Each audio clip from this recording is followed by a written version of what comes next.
Hey Aries, and welcome to our May 2021 reading this month. Oh, we got some things happening this month, my friends, and it's just a busy month. Things are alive. There's like a very vivid aliveness to the energy moving around this month, and that's really cool. It's fun. And in the Northern Hemisphere, of course, it's spring, and May is just this very luscious month of energy and movement. And of course, in the Southern Hemisphere, it's also a really powerful transformational time. So regardless of where you are in the world, this is a powerful time, but we have so much going on in May. And for you all, I just want to start off with the message that came through. There's going to be a ton of energy moving into Gemini this month. We're going to be moving through Taurus season, and there's going to be some powerful Sun and Uranus are going to be joining together in Taurus in a conjunction at the very beginning of the month. And we have a new moon in Taurus. But things are moving very quickly into Gemini. Venus, Mercury, the Sun shortly after. And as all this energy pours into Gemini, we are moving into third house energy for Aries, which has a lot to do with your voice and your words. And this is also going to be, May is going to begin eclipse season as well. So we are going to have a lunar eclipse in Sagittarius on the 26th. And that also has to do with how you think and view the world. And at the end of this month, Mercury is going retrograde in Gemini. So there's this really powerful energy in mentally stimulating places for Aries. And that means that this month is a chance for you to really look at how you're harnessing your words. Are you using your words to create magic or to sow some self-sabotage? The question that came up for me too is it's like, are you sabotaging yourself by not speaking up when you need something from a partner, from a friend, from a lover, from a community, from yourself? You may be sabotaging yourself by crunching down your voice. Or you can sabotage yourself. Are you sabotaging yourself by saying a lot of caustic things and causing a lot of ripples and using your voice in a way that hurts as well, right? And I felt like I'm accusing you all of like being either sabotaging your lives. And I don't mean sabotage. I think sometimes we hear that word and we think of really dramatic things. We think of, setting everything on fire and watching it burn to the ground. For me, I think a better word maybe to use is like, this also sounds harsh, self-betrayal, right? Where are we kind of, instead of advocating for ourselves within ourselves, we hurt ourselves, right? Any of you who've read His Dark Materials, or they have a new series out that's on HBO of His Dark Materials, knows that Mrs. Coulter, who's kind of like the main very complex villain in that series. In the world that they live in, they all have like demons, which are, it's like their soul, it's like their animal spirit soul is with them all the time. And she is so mean to her soul, like her animal spirit demon.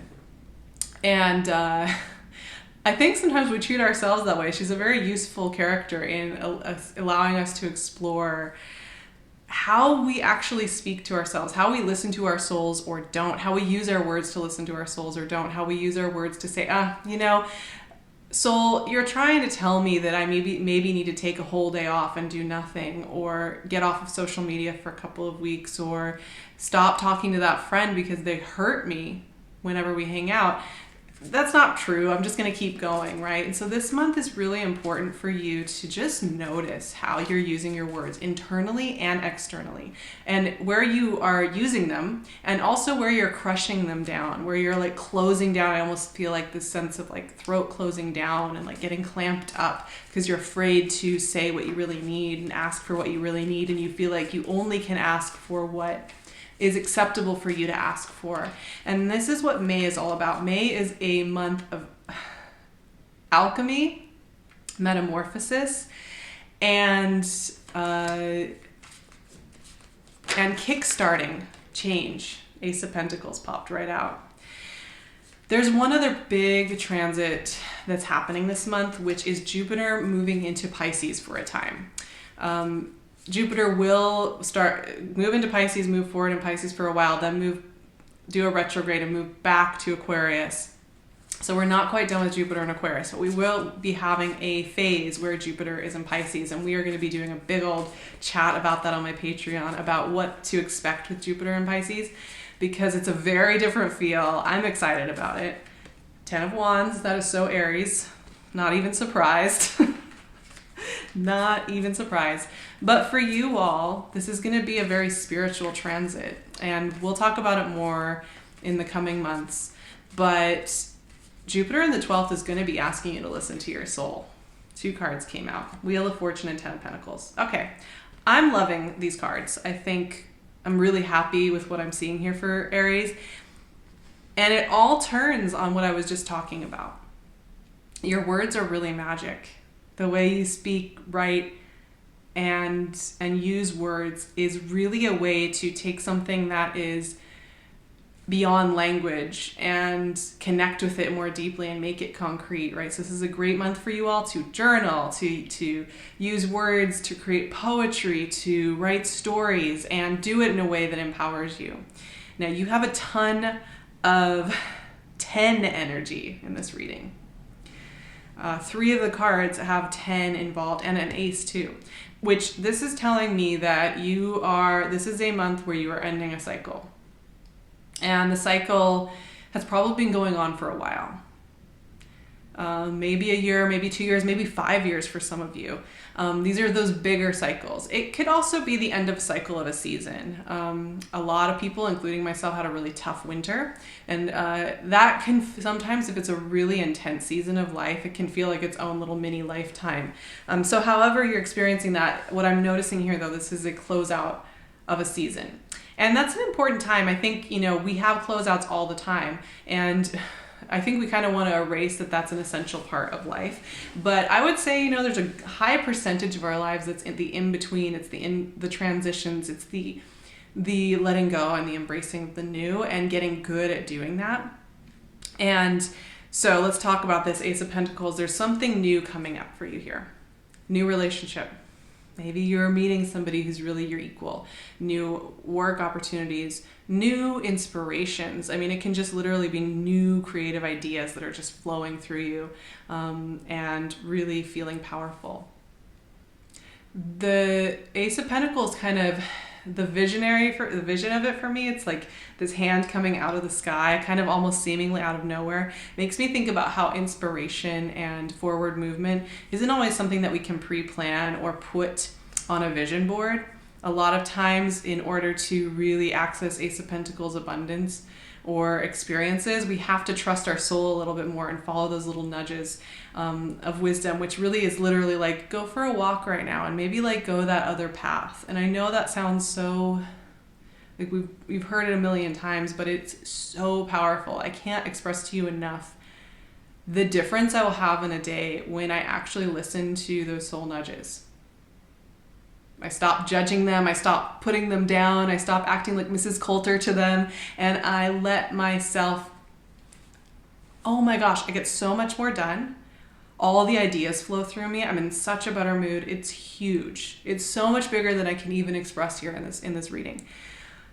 Let's move forward though, because here's the thing. 10 of Wands, it's time to put something down. Maybe you're holding on, maybe you're nervous to let it go, maybe you're scared that if you don't overwork and that if you don't push yourself super hard, that there won't be anything after it. Maybe you're scared that leaving behind the thing that you know is closing out is going to mean that there will be nothing after it. And that's all an illusion. There will always be the next thing. I promise you that. There will always be the next thing, especially if you're listening into your soul nudges. But it is time to put it down. And this month is going to give you plenty of opportunities to recognize that and notice it. It's not just going to be a one-time thing. I tell you what, May will give you plenty of reminders. That is something I'm noticing about this month. There's going to be really strong, clear themes for each of us. It's all going to look a little different for everybody, that are going to consistently be like, hey, remember how you need to focus on this over here? Yeah. So don't worry. 10 of Wands to me is so exciting though, because it's a permission slip to put it down, It's a permission slip to let it go, to let that weight off your shoulders, to know that you are allowed. You are really allowed to let it go. And I just love that message. And it's more than just letting go. Transitionary periods where like the cold and the warm waters of like a river and the sea meet, and you're kind of feeling different temperatures of the water meeting, and you're like, ooh, it's cold, ooh, it's warm, is a really powerful time. And not only are you being asked to put something, let something go, release something, but you're also being asked to embrace something. The Wheel of Fortune to me is so much about seasons changing in life, right? Not just literally seasons, but like a season of life turning over. It's another 10, right? It's the 10 in the major arcana. And I tend to find that Wheel of Fortune comes with a lot of blessings. However, here's the deal with Wheel of Fortune. It is time for a new thing to start. It's also a time for certain things to end. And they go hand in hand, right? And that could be a little intimidating. However, it's really exciting. And here's the thing that I'm noticing too. 10 of Pentacles is about the long game. What are you building? What do you want it to look like? What does it feel like? What are the little details of that long game, And I think 10 of Pentacles, sometimes it's often associated with legacy, like with our really big vision of our lives. The big things we want to accomplish. And that can get a little overwhelming because it's like, oh, I got to get this giant vision board out and plan the next 10 years of my life. And I would actually say the best practice for working with both Wheel of Fortune and 10 of Pentacles energy when you are trying to envision what's next, when you're trying to kind of